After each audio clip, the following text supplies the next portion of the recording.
Hello friends, అందరికీ నమస్కారం. Telugu life story వింటున్న ప్రతి ఒక్కరికి హృదయపూర్వకంగా థ్యాంక్ యూ సో మచ్. కృతజ్ఞతలు. చాలా రోజు గ్యాప్ వచ్చింది వీడియోలో చేయడం. ఎందుకు ఆపేశారు? ఎందుకు ఇలాంటి సమస్యలు వస్తూ ఉంటాయి అంటే, ఏది కూడా రెగ్యులర్‌గా ఏదైతే ఒక వర్క్ చేయాలి అనుకుంటావో, ఈ ఒక వ్యక్తి అన్నీ అన్ని పనులు చేయాలి అంటే, ఒక పని చేయాలంటే ఒకటి ఆపేయాలి. ఒక మిడిల్ క్లాస్ ఉన్నవాడు అంటే ఒకే వ్యక్తి అంటే ఫ్యామిలీ రెస్పాన్సిబిలిటీ ఎవరైతే మెయింటైన్ చేస్తారో ఒకే వ్యక్తి. సో, ఈ ఇక్కడ జాబ్ చేయాలి, ఇక్కడ బిజినెస్ చేయాలి, ఇక్కడ ఫ్యామిలీని చూసుకోవాలి.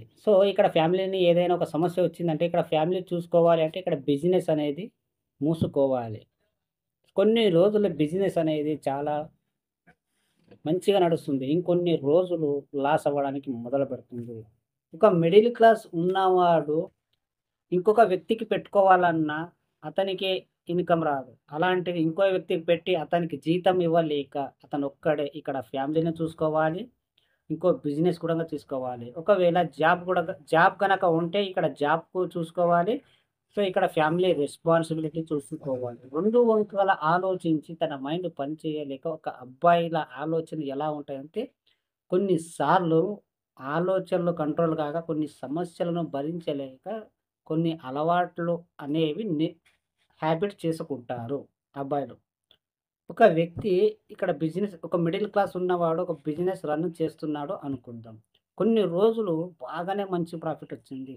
అలాగే రెగ్యులర్‌గా తన బిజినెస్ అనేది చాలా రన్ చేస్తున్నాడు. ఇక్కడ ఫ్యామిలీ రెస్పాన్సిబిలిటీ బాగుంది. ఏ సమస్యలు రావట్లేదు. అంతా ఓకే. ఇక్కడ బిజినెస్ బాగా చూసుకుంటాడు. కొన్ని రోజులు. ఇంకొన్ని రోజులనేవి ఫ్యామిలీలో ఏదో ఒక ఇష్యూ కావచ్చు, ఒక ప్రాబ్లమ్ కావచ్చు. ఇలా నెగటివిటీ సమస్యలు వచ్చినప్పుడు ఇక్కడ ఒకే వ్యక్తి ఇక్కడ ఈ ఫ్యామిలీని చూసుకోవాలా? ఇక బిజినెస్ చూసుకోవాలా? అనే థాట్స్ ప్రకారం చూస్తే ఒకటే చూసుకోవాలయితే. ఇక్కడ ఫ్యామిలీని చూసుకోవాలి అంటే బిజినెస్ అనేది మూసుకోవాలి. ఇది మూసుకుంటే తన ఇన్‌కమ్ అనేది రాదు. మిడిల్ క్లాస్ ఉన్నవాడు ఒకే వ్యక్తి ఫ్యామిలీ మొత్తం చూసుకునే వ్యక్తి వాళ్ళ కష్టాల గురించి ఒక్కసారి వినండి. ఒకే వ్యక్తి ఫ్యామిలీలో ఎవరైతే ఫ్యామిలీ రెస్పాన్సిబిలిటీ చూసుకుంటారో వాళ్ళు అన్ని రకాలుగా చూసుకోవాలి కాబట్టి ఇక్కడ ఫ్యామిలీని చూసుకోవాలి. ఇక్కడ వర్క్ కూడా చేయాలి. జాబ్ ఉన్నవాడు ఒక ఫ్యామిలీ సమస్య ఏదైతే కొన్ని సమస్యలు నెగటివిటీ వచ్చినప్పుడు ఇక్కడ జాబ్ ఉన్నవాడు కూడా అదే పరిస్థితి. ఇక్కడ జాబ్ మానుకోలేక, ఇక్కడ ఫ్యామిలీని చూసుకోలేక చాలా ఇబ్బంది పడుతూ ఉంటారు. బిజినెస్ ఉన్నవాడు ఏమో చేస్తాడు అంటే తన సొంతం కాబట్టి కొన్ని రోజులు బిజినెస్ అనేది ఆపేసి ఇక్కడ ఫ్యామిలీని చూసుకుంటాడు. సో, మిడిల్ క్లాస్ ఉన్న వాళ్ళ చాలా కష్టమైన పనులు ఉంటాయి. అలాగే ఒక ఫ్యామిలీని చూసుకోవాలంటే చాలా బాధాకరమైన విషయాలే ఉంటాయి. ఎందుకంటే ఒకే వ్యక్తి అన్ని రకాలుగా చూసుకోవాలి. ఏదైతే కొన్ని రోజులు నువ్వు రెగ్యులర్‌గా వర్క్ చేస్తుంటావో, రెగ్యులర్‌గా జాబ్ గావచ్చు, బిజినెస్ గావచ్చు రన్ చేస్తూ ఉంటావో, ఎన్ని రోజులు నువ్వు మంచిగా సాగిపోయిందో, ఇంకొన్ని రోజులు నీకు చెడ్డ రోజులొస్తాయి. నెగటివిటీ సమస్యలొస్తాయి. ఇక్కడ ఫ్యామిలీని ఏదైనా ఒక సమస్య రావచ్చు.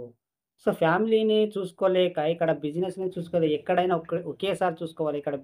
ఇక్కడ ఫ్యామిలీని చూసుకోవాలి అంటే బిజినెస్ అనేది మూసుకోవాలి. మిడిల్ క్లాస్ ఉన్నవాని పరిస్థితి ఇలాంటిది. సో, కొన్నిసార్లు బాగుంటుంది జీవితం, కొన్నిసార్లు బాగుండదు.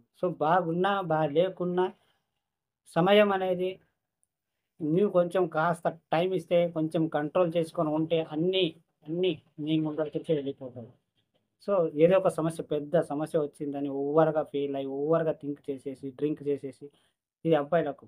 ఎక్కువ థింక్ చేసేసి ఇక్కడ చూసుకోవాలా, ఫ్యామిలీని చూసుకోవాలా, ఇక్కడ వర్క్ చూసుకోవాలా, బిజినెస్ చూసుకోవాలా, జాబ్ చూసుకోవాలా అని అన్ని టెన్షన్ తీసుకొని బ్రెయిన్ అనేది పాడు చేసుకోకు.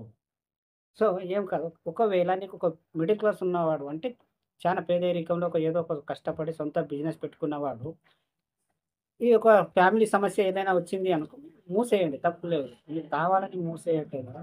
బిజినెస్ అది మూసేసి ఫ్యామిలీ రెస్పాన్సిబిలిటీ చూసుకొని తర్వాత మళ్ళీ రీస్టార్ట్ చేయండి. కొన్ని రోజులు బావుంటుంది జీవితం, కొన్ని రోజులు బావుండదు. ఒకవేళ మీకు బిజినెస్ గనక మంచి రన్ అవుతూ ఉంటే వేరే వాళ్ళని ఎవరినైనా పెట్టుకోండి. వాళ్ళని పెట్టుకొని ఇన్‌కమ్ ఇచ్చేసేయండి. అప్పుడు ఫ్యామిలీని చూసుకోవచ్చు. అలాగే బిజినెస్ కూడా కొంచెం ఇన్‌కమ్ దొరకవచ్చు. ఒక్కరే అన్ని పనులు చేయాలంటే జరగని పని. అందుకే చూడండి కొంచెం స్ట్రెస్ తీసుకోకుండా ఆలోచించి నిర్ణయాలు తీసుకోండి. మిడిల్ క్లాస్ ఉన్నవాడు ఎగేసుకుంటూ బిజినెస్‌లోకి రాకండి. అర్థమైందా ఫ్రెండ్స్? మీకు వింటే బోరింగ్‌గా ఉండొచ్చేమో కానీ ఒక్కసారి ఆలోచించి చూడు. మిడిల్ క్లాస్ ఉన్నవాడు అన్ని రకాలుగా అంటే ఫ్యామిలీకి ఎవరైతే పెద్దవారు ఉంటారో ఫాదర్ కావచ్చు, పెద్దన్న కావచ్చు, ఎవరైతే ఫ్యామిలీని రెస్పాన్సిబిలిటీగా చూసుకుంటారో వాళ్ళంత కష్టము వాళ్ళకి అడిగి చూడండి. అప్పుడే మీకు అర్థమవుతుంది. అర్థమైందా ఫ్రెండ్స్? ఈ స్టోరీ మీరు పూర్తిగా విన్న ప్రతి ఒక్కరికి థాంక్ యూ సో మచ్.